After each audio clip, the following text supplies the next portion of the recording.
Beauty parlour मध्ये सतत येत जात होते पुरुष। महिलांच्या पार्लर मध्ये एका मागोमाग एक पुरुष का येत होते?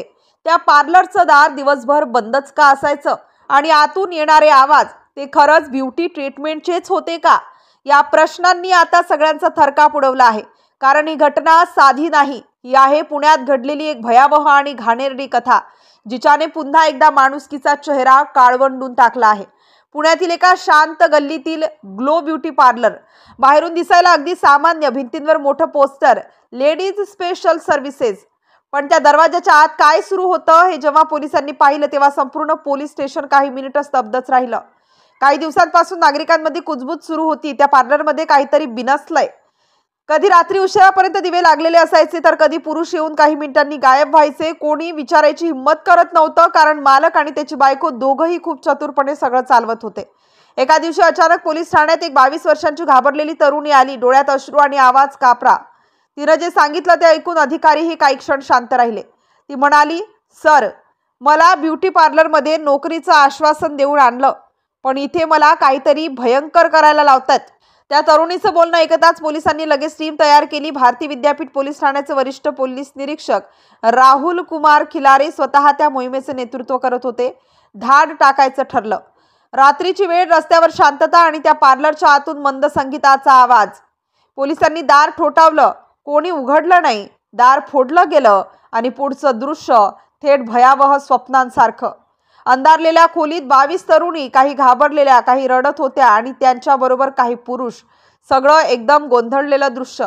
पोलिसांनी सगळ्यांना ताब्यात घेतलं आणि तेव्हाच उघड झालं की हे पार्लर म्हणजे नावापुरतं ब्युटी पार्लर होतं, प्रत्यक्षात चालू होता वेश्या व्यवसायाचा काळा बाजार। त्या सगळ्या मागे ज्याचं नाव आलं तो म्हणजे राजू छिद्रवार पाटील। वय फक्त 25 वर्ष, पण मेंदू गुन्हेगारीत रंगलेला। राजू आणि त्याची पत्नी मीरा दोघं मिळून पश्चिम बंगालमधून तरुणींना नोकरीचं आमिष दाखवत आणायचे।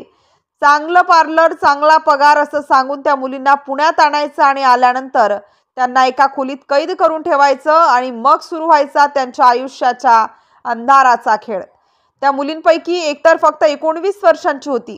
तिच्या डोळ्यात अजूनही मला वाचवा अशी हाक होती। काहींनी घरी फोन करण्याची काहींना परवानगी सुद्धा नव्हती।